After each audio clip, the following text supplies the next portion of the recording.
दोस्तों, मैं ऋषि Sahu dignity commerce class के यूट्यूब चैनल पर आप सभी का एक बार फिर से स्वागत करता हूं। कल के वीडियो में मैंने लास्ट वीडियो में आपको बिजनेस ऑर्गेनाइजेशन के पहले चैप्टर देशी व्यापार के बारे में बताया था। आज हम बात करेंगे कॉमर्शियल डॉक्यूमेंट्स यानी कि व्यापारिक प्रलेख। देशी व्यापार के व्यापारिक प्रलेख मतलब कि उस व्यापारिक प्रलेख में कौन कौन से ऐसे तत्व होते हैं जो देशी व्यापार को और भी सुविधाजनक बनाता है। तो इनमें कई ऐसे विवरण होते हैं, जैसे बीजक होता है, खाता विवरण होता है, जमा व नाम की चिट्ठी होती है, इत्यादि ऐसे ही कई विवरण होते हैं जो व्यापारिक प्रलेख में कॉमर्शियल डॉक्यूमेंट्स में शामिल किया जाता है। तो आज हम बात करेंगे बीजक के बारे में कि बीजक क्या होता है। बीजक बात करेंगे हम लोग। बीजक बीजक के बारे में बात करेंगे कि सबसे पहला होता है कॉमर्शियल डॉक्यूमेंट्स यानी व्यापारिक प्रलेख का सबसे पहला होता है बीजक। तो आज हम बात करेंगे कि बीजक क्या होता है। बीजक होता है जब कोई विक्रेता किसी क्रेता को माल बेचता है, वस्तु बेचता है, तो उसे वस्तु भेजने के पश्चात एक बीजक तैयार करके उस क्रेता को भेज देता है, जिसमें वस्तु का मूल्य, वस्तु की किस्म, वस्तु की मात्रा और इत्यादि चीजें उसमें उल्लिखित होती है। और बीजक एक आप कह सकते हैं कि बीजक की दो से तीन प्रतियां रखी जा सकती है। बीजक किसी भी व्यवसाय के लिए बहुत ही महत्वपूर्ण साबित होता है।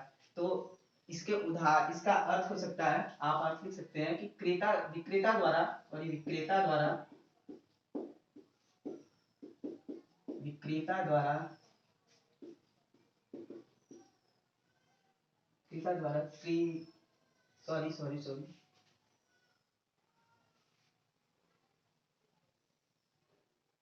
विक्रेता द्वारा क्रेता के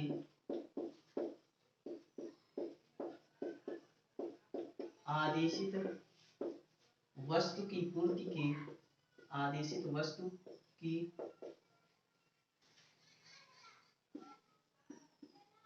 पूर्ति के पश्चात बीजक तैयार कर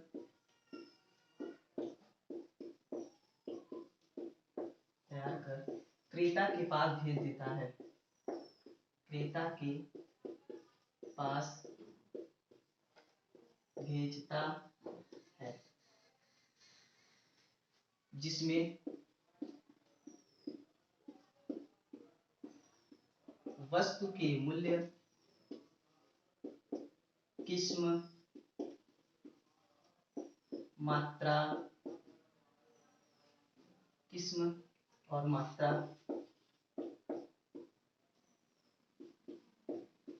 इत्यादि की जानकारी उल्लिखित रहती है। बीजक क्या होता है? तो बीजक विक्रेता द्वारा क्रेता को भेजा गया एक ऐसा पत्र होता है, एक ऐसा प्रपत्र होता है जिसमें वस्तु की किस्म, वस्तु की मात्रा, वस्तु का मूल्य उल्लिखित होता है, जिससे क्रेता को सुविधा हो जाता है कि आखिर कौन सी वस्तु किस रेट पे मिल रही है, उसकी किस्म क्या है, वो कितनी मात्रा में है, क्रेता आसानी से जान जाता है। तो क्या कहलाता है? वो बीजक कहलाता है। जो पत्र भेजा जाता है वो क्या कहलाता है? वो बीजक कहलाता है। जो बीजक कहलाता है। फिर आप चाहिए तो इसे लिख सकते हैं। इसके बाद बात करते हैं बीजक में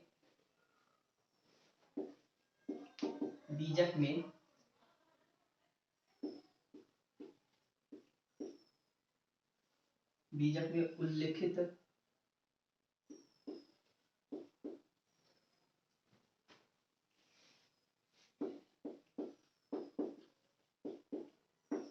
व महत्वपूर्ण तथ्य। बीजक में कौन कौन सी बातें उल्लिखित होती है, कौन कौन से तत्व उसमें महत्वपूर्ण तत्व उल्लिखित होते हैं, इसके बारे में भी हम समझाने जा रहे हैं। आप इसे ध्यान दीजिएगा कि ये बीजक में जब विक्रेता बीजक को तैयार करता है तो किन किन बातों को ध्यान देने योग्य बातें हैं, कौन कौन सी बातें महत्वपूर्ण है। ये बातें अक्सर ये बातें अक्सर व्यवसाय को एक व्यापारी को सुविधाजनक बनाता है व्यापार के उद्देश्य से। तो बीजक में कौन कौन सी बातें उल्लिखित की जाती है, देखते हैं। पहला, विक्रेता का नाम व पता।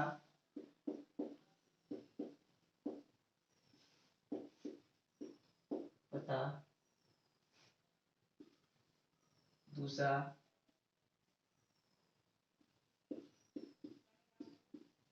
आदेश संख्या।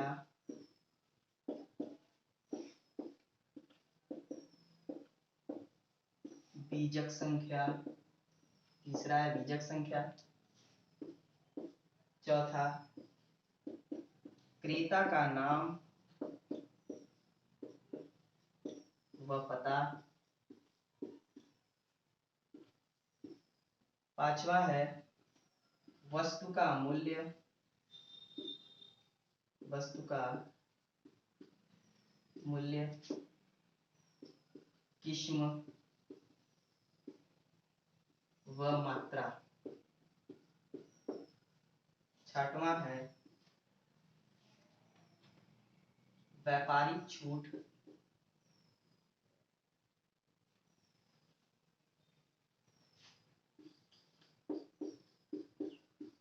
व्यापारिक छूट का दर अगर देय हो तो। अगर देय हो तो।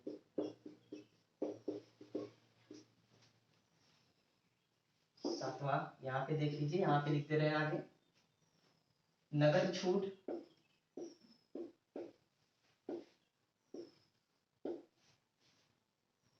का दर अगर मान्य हो तो।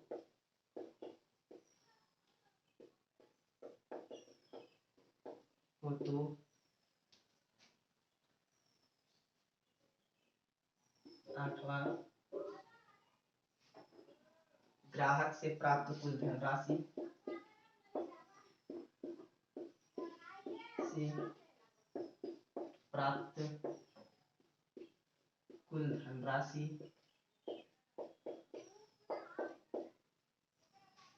नौवां,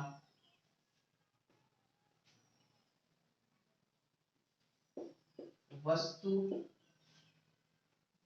के पैकिंग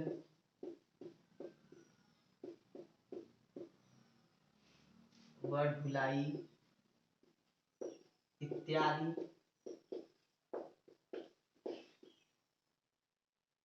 भाड़ों की जानकारी। इत्यादि व्ययों की जानकारी, यानी व्यय की जानकारी। इत्यादि व्यय की जानकारी।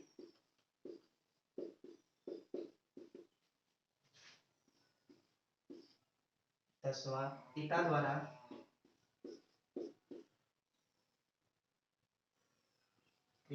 एक मिनट, सॉरी, यहाँ पे गलती है थोड़ा से।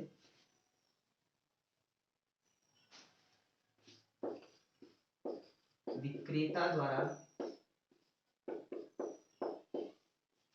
वस्तु पर चुकाया गया, वस्तु पर चुकाया गया व्यय इत्यादि।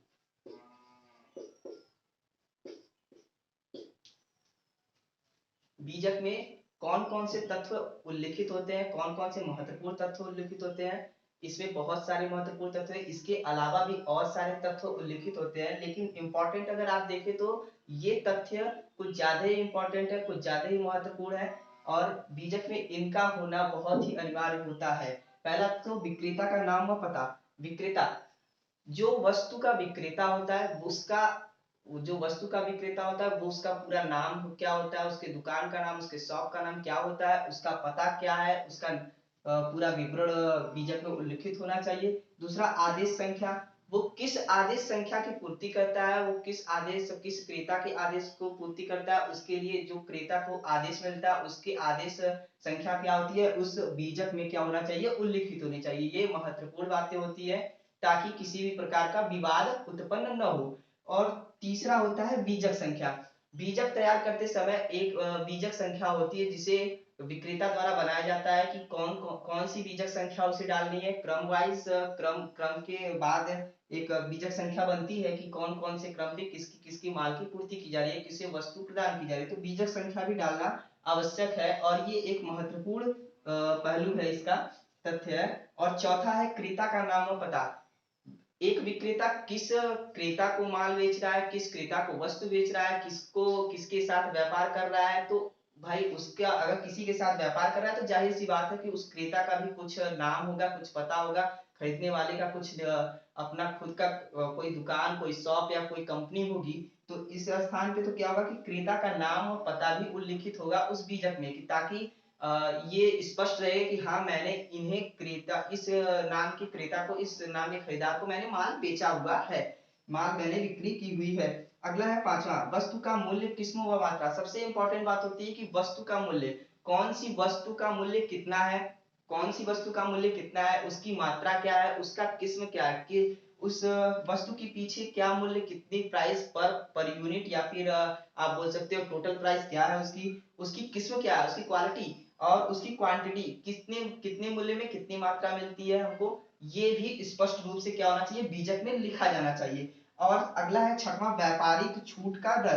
व्यापारिक छूट, अगर विक्रेता व्यापारिक क्रेता को व्यापारिक छूट देता है, अगर दे हो तो उसमें व्यापारिक छूट बीजक में क्या होनी चाहिए, उल्लिखित होनी चाहिए कि कितने परसेंट से आपको व्यापारिक छूट दिया जा रहा है, इस बात का बीजक में उल्लिखित होना चाहिए, उल्लेख होना चाहिए। और सातवां सातवां होता है नगद छूट का दर। अगर ये भी मान्य हो तो क्या करता है, अगर विक्रेता विक्रेता करता है कि जल्दी से जल्दी भुगतान पाने के लिए, जल्दी से जल्दी उससे अपना पैसा वसूल करने के लिए, क्रेता से पैसा पाने के लिए, नगद पाने के लिए क्या करता है, नगद छूट का एक लालच देता है। किसको देता है, क्रेता को देता है, ताकि क्रेता क्या हो जाए, उस छूट से थोड़ा सा प्रभावित होकर उस छूट के लालच में उसे जल्दी से जल्दी भुगतान कर दे। तो अक्सर भी क्रेता क्या करता है, उसे नगद छूट का एक लालच देता है। तो जिससे अगर वो मान्य हो तो उसका भी बीजक में क्या होना चाहिए, उल्लेख होना चाहिए कितनी दर से आखिरकार विक्रेता क्या करता है, कितनी दर से उसे नगद छूट दे रहा है। अगला है आठवां, ग्राहक से प्राप्त कुल धनराशि।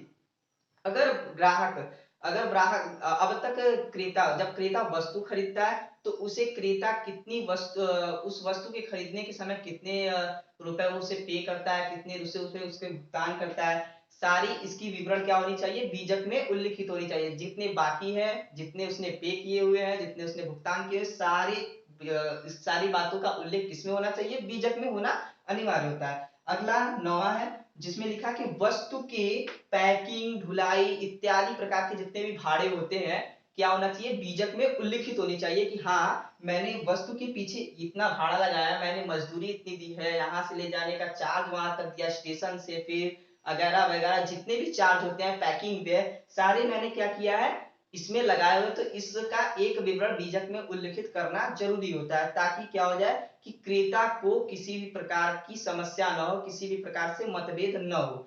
अगला क्या है, दसवां, विक्रेता द्वारा वस्तु पर चुकाया गया व्यय इत्यादि। अगर विक्रेता कोई वस्तु के पीछे कोई विशेष व्यय चुकाता है, अपनी तरफ से चुका देता है कि इसके अपनी तरफ से चुकाता है कि मैं इसके मान लीजिए कि वस्तु कोई बेचता, वस्तु के पीछे वो भाड़ा चुका देता है, फ्रेट फ्रेट उसको पे करता है, किसके कहने पे, क्रेता के कहने पे। तो वो भी दिखाएगा कि हाँ आपके कहने पे मैंने ये चीजें पे की हुई है, मैंने इसका भुगतान, इस व्यय का भुगतान मैंने अपनी तरफ से किया है। तो इस बात का भी उल्लेख कहाँ होना चाहिए, बीजक में होना चाहिए। और ग्यारहवां, एक और है ग्यारहवां, आप ये भी लिख सकते हैं, जगह कम है यहाँ पे हम मिटा कर लिख देते हैं।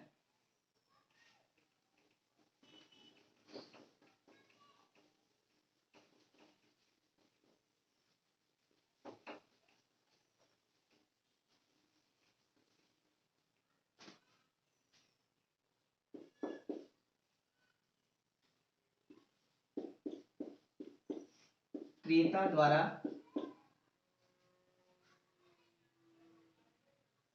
क्रेता द्वारा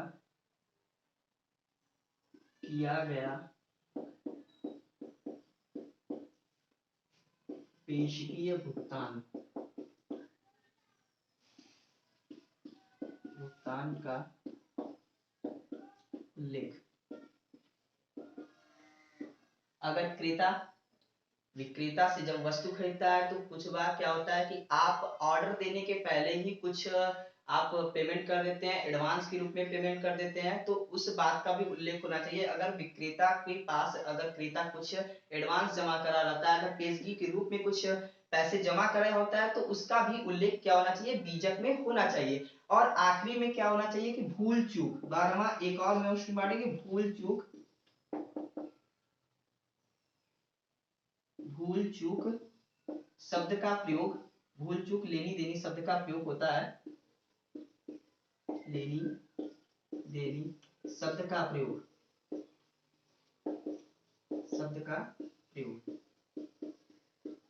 ये एक ऐसा ये एक ऐसा तथ्य है जो आपको विवादों से बचाने का प्रयास करता है। क्या होता है कि विक्रेता कई बार ऐसी कई त्रुटियां कर देता है जिसके कारण विवाद की स्थिति उत्पन्न हो जाती है, समस्याएं जन्म लेने लगती है। तो ऐसी स्थिति में क्या करता है, जैसे कभी वस्तु के मूल्य में कोई गड़बड़ी हो जाती है, कभी वस्तु की मात्रा या कभी वस्तु की किस्म में या फिर किसी भी प्रकार के व्यय की जो उल्लिखित होती है उसकी राशि में उलटफेर होता है, तो इससे क्या होता है, समस्या उत्पन्न होती है। तो इसके लिए क्या किया जाता है, विक्रेता क्या करता है, लास्ट में जब क्रेता को बीजक तैयार किया था उसके लास्ट में एक शब्द लिखा जाता है कि भूल चूक लेनी देनी, ताकि ये भूल चूक लेनी देनी का मतलब होता है कि भावी मतलब कि भविष्य में अगर ऐसी कोई स्थिति उत्पन्न होती है तो मैं इसको सुधार के लिए तैयार हूं, इसका भविष्य में इसका सुधार किया जा सकता है। आप निश्चिंत रहिए, क्रेता को क्या करता है, आश्वस्त करता है। तो भूल चूक लेनी देनी शब्द का भी प्रयोग बीजक में किया जाता है। और फिर आखिरी में क्या होता है कि विक्रेता का हस्ताक्षर होता है कि हाँ वो विक्रेता द्वारा प्रमाणित बीजक है, जिसपे विक्रेता का क्या होता है, हस्ताक्षर होता है और विक्रेता के शॉप का मुहर होता है। तो वो क्या, तो ये बीजक पूर्ण माना जाता है। और बीजक में कई ऐसे तथ्य होते हैं जो लिखा जाता है, लेकिन इंपॉर्टेंट अगर आप देखें तो ये तथ्य थे जो लिखा जाता है बीजक में। अगर आप लोग लिखना चाहें तो इसे लिख सकते हैं, लिख लीजिए अगर आप लोगों को लिखना है तो।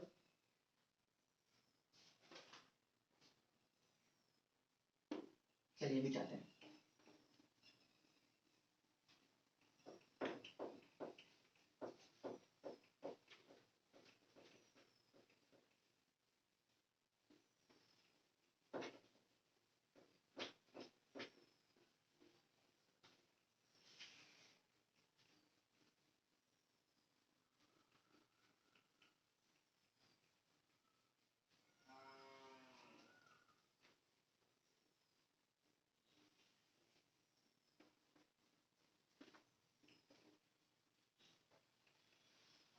अब अगला लिखते हैं बीजक का उपयोग।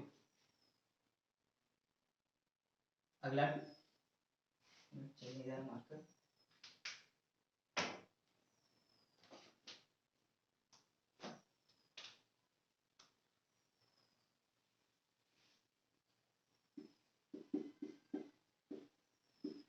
बीजक का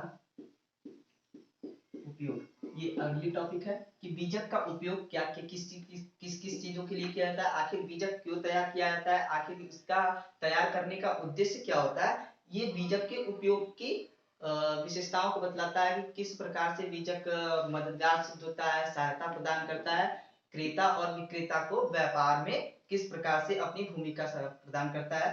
तो बीजक का उपयोग क्या क्या होता है, पहला तो होता है,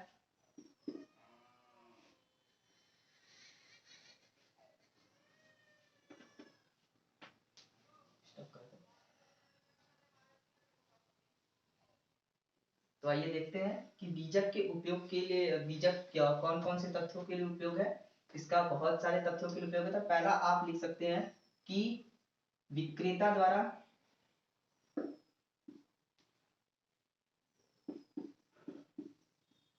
विक्रेता द्वारा तैयार बीजक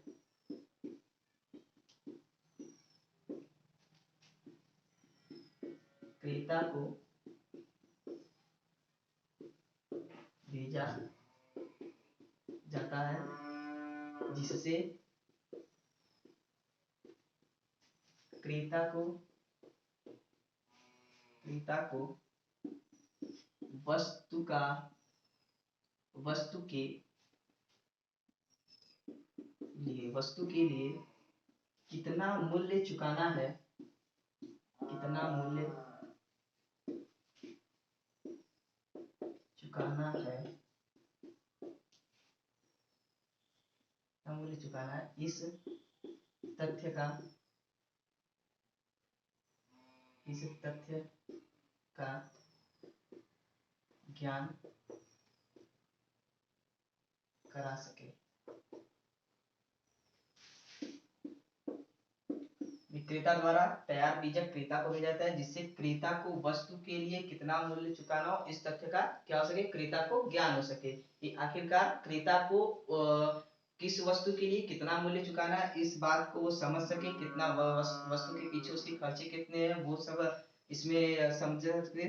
दूसरा क्या है कि कौन सी वस्तु के लिए मतलब कौन सी वस्तु के पीछे आप कितना मूल्य चुकाना है, किस वस्तु का मूल्य कितना है, इस बात का क्या होता है ज्ञान बीजक से मिल जाता है। तो ये एक उपयोगिता है इसकी। दूसरी क्या है कि आपके व्यय, वस्तु के पीछे, वस्तु के प्रति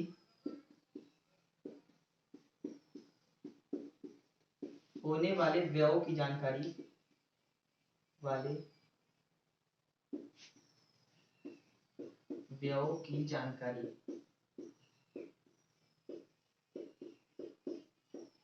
जानकारी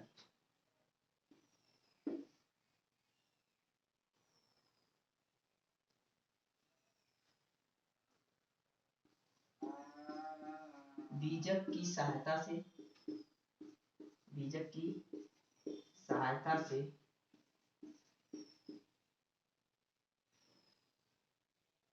वस्तु की, वस्तु की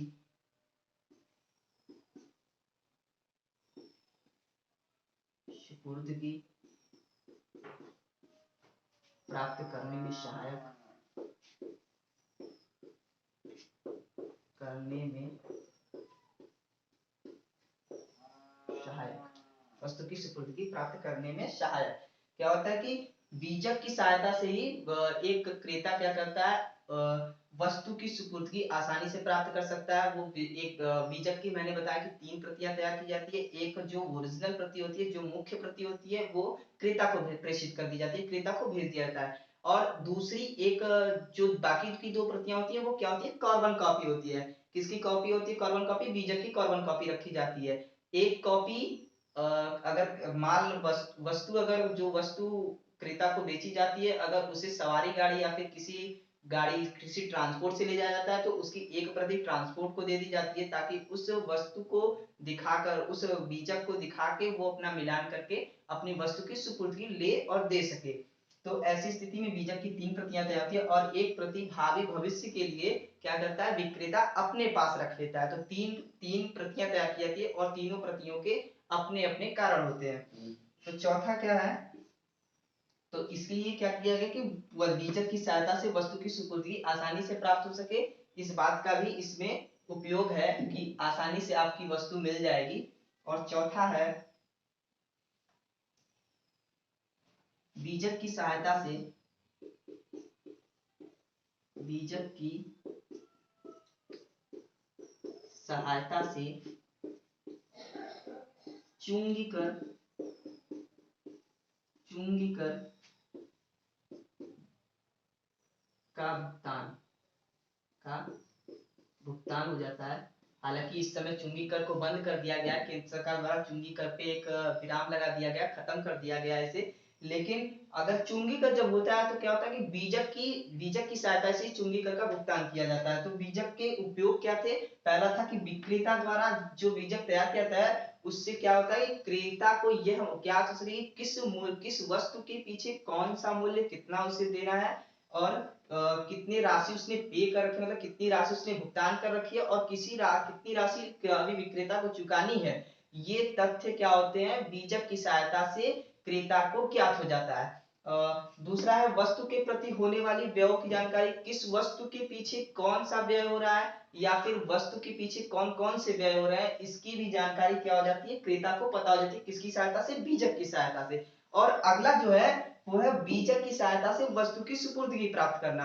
जब वस्तु की सुपुर्दगी मतलब कि जब मान लीजिए मालगाड़ी से आपकी माल आ रही है, ट्रेन, मालगाड़ी वाली ट्रेन से अगर आपकी वस्तु आ रही है तो आप क्या करते हैं, क्रेता को क्या करना है, अपने ओरिजिनल यानी मुख्य बीजक प्रति को ले जाके वो रेलवे कर्मचारी को आपको दिखाना होगा, ताकि वो माल की सुपुर्दगी आपको विश्वास व आश्वस्त होकर आसानी से दे सके।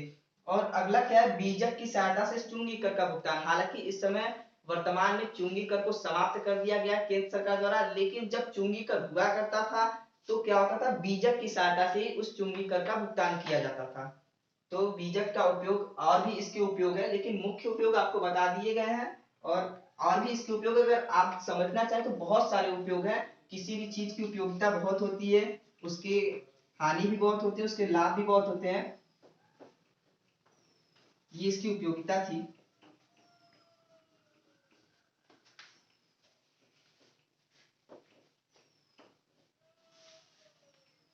अब आइए समझते हैं अगली टॉपिक पे। अगली टॉपिक चलते हैं, बीजक के उपयोग हो गया।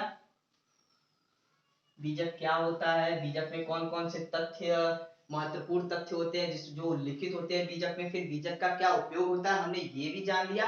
और अब हम जानते हैं कि बीजक का लाभ क्या होता है, कि बीजक से क्या लाभ होते हैं। भाई हर चीज के एडवांटेज होते हैं, हर चीज के एडवांटेज होते हैं, हर चीज के कुछ ना कुछ लाभ होते हैं। तो जाहिर सी बात है कि बीजक के भी कुछ ना कुछ लाभ होंगे। बीजक के कौन कौन से लाभ हैं, कौन कौन से, कौन, या फिर आप ले लीजिए बीजक के लाभ। बीजक के लाभ, हर चीज के एडवांटेज होते हैं, हर चीज के लाभ होते हैं। तो कौन कौन से बीजक के लाभ है, इसकी भी हम लोग चर्चा करते हैं कि आखिर बीजक तैयार करने से एक क्रेता को और विक्रेता को किस प्रकार से लाभ मिलता है, किस प्रकार से उत्साह मिलता है व्यापार के प्रति। तो इसका हम चर्चा करते हैं इसके बारे में। पहला है, बीजक की सहायता से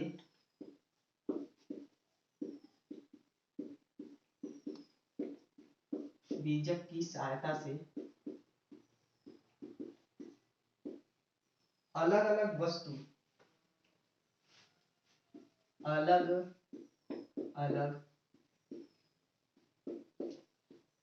वस्तु के अलग अलग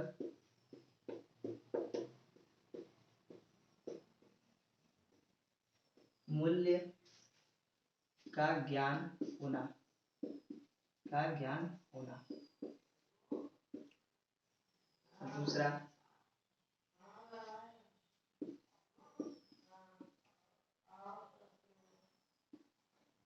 बीजक भावीय प्रमाण पत्र के रूप में प्रयोग करना, भावीय प्रमाण पत्र या वस्तु क्रय प्रमाण पत्र,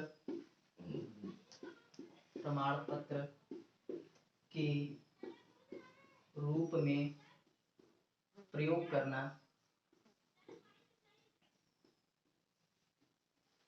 प्रयोग करना। तीसरा है,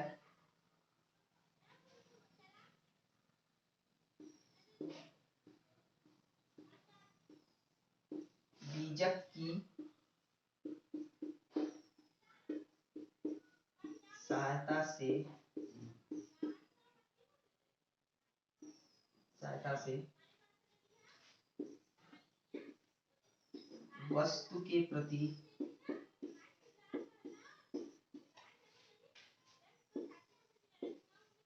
चुकाए गए व्यय की जानकारी होना, व्यय की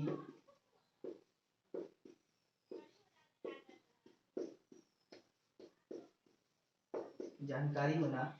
अगला है चौथा, चौथा है बीजक में दी गई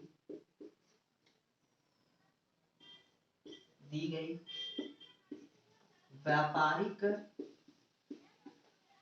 छूट व नगद छूट का ज्ञान होना, नकद छूट का ज्ञान होना।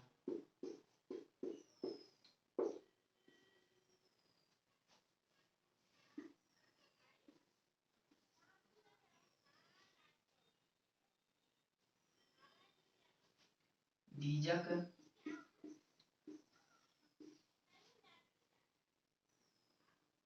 बीजक अगला हो सकता है कि बीजक में बीजक की सहायता से बीजक की सहायता से चुकाई गई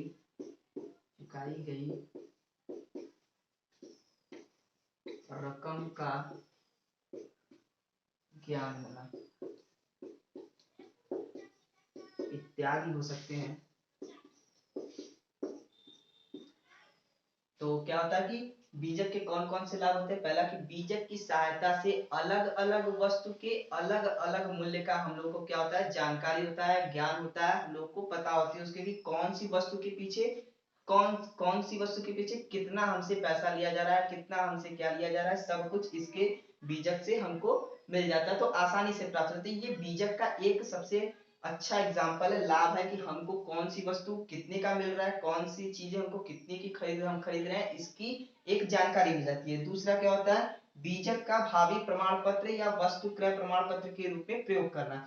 बीजक एक ऐसा पत्र या फिर एक ऐसा प्रमाण पत्र के रूप में आप उसे प्रयोग कर सकते हैं कि ताकि कभी भविष्य में विवाद का संदर्भ हो तो आप ये प्रमाण वो बीजक को दिखाकर उसको मान्य करवा सकते हैं कि हाँ, हमने इस नाम के विक्रेता से, इस जगह के विक्रेता से, इस नाम के विक्रेता से हमने माल क्रय किया हुआ था और हमको ये माल ये वस्तुएं हमको इन्होंने विक्रय की थी, तो और हमने क्रय की थी, तो ये प्रमाण पत्र के रूप में भी मान्य हो सकता है।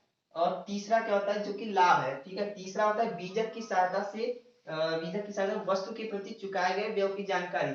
वस्तु के पीछे हमने अब तक कितनी व्यय को चुकाया है, कितने एक्सपेंसेस हमने किया, मतलब कि कितने एक्सपेंसेस हुए हैं, कितने एक्सपेंसेस चुकाए गए हैं, इन सब की जानकारी किसके माध्यम से होती है? बीजक के माध्यम से होती है। तो ये हम लोग का लाभ होता है। चौथा क्या होता है? बीजक में दी गई व्यापारिक छूट व नगद छूट का ज्ञान होना। आखिर विक्रेता कितना व्यापारिक छूट दे रहा है, कितना नगद छूट दे रहा है, इसका एक वर्णन क्या होता है? बीजक में दिया होता है, जो एक लाभ के रूप में है, जो एक एडवांटेज है हम लोग के लिए, जो एक प्रॉफिट है। तो बीजक क्या होता है? वो उनको प्रदर्शित करता है ताकि क्रेता को किसी भी प्रकार की डाउट न हो सके। 10वां क्या है? बीजक की सहायता से चुकाई गई रकम का ज्ञान होना। आखिर क्रेता कितनी राशि अब तक चुकाया है, कितनी राशि अब तक किसको चुकाया है? विक्रेता को चुकाया है। उसका ज्ञान किसकी सहायता से होता है? बीजक की सहायता से होता है। तो ये बीजक के मुख्य लाभ हो गए। ये है, इंपॉर्टेंट भी हो सकता है आपके लिए, अगर 1-2 नंबर के क्वेश्चंस आते हैं, 5 नंबर के क्वेश्चंस आते हैं, तो आप ये लाभ लिख सकते हैं। इसके और भी लाभ होते हैं, बहुत सारे लाभ होते हैं, लेकिन मैंने 5 लाभ आपको बताया, और भी लाभ हैं, तो आप समझ सकते हैं। बीजक पढ़ेंगे, उसको अध्ययन करेंगे, जितना मैंने बताया अगर उतना ही समझेंगे तो उससे आप कई लाभ तैयार कर सकते हैं, उसके कई उपयोगिता है, उसके कई लाभ है। आप बीजक का मैंने जो अर्थ बताया है वो एक अर्थ न होकर, अगर अपनी तरीके से एनालिसिस करना चाहे तो उसके कई अर्थ आप बना सकते हैं। बीजक को कई तरीके से आप डिफाइन कर सकते हैं, कई तरीके से आप उसके मीनिंग निकाल सकते हैं। तो आज की क्लास में बस इतना ही। मैं ऋषि साहू आप सभी से विदा लेता हूं, लेकिन हाँ, अगर आपको वीडियो अच्छा लगा हो तो आप चैनल को लाइक करें, सब्सक्राइब करें। धन्यवाद।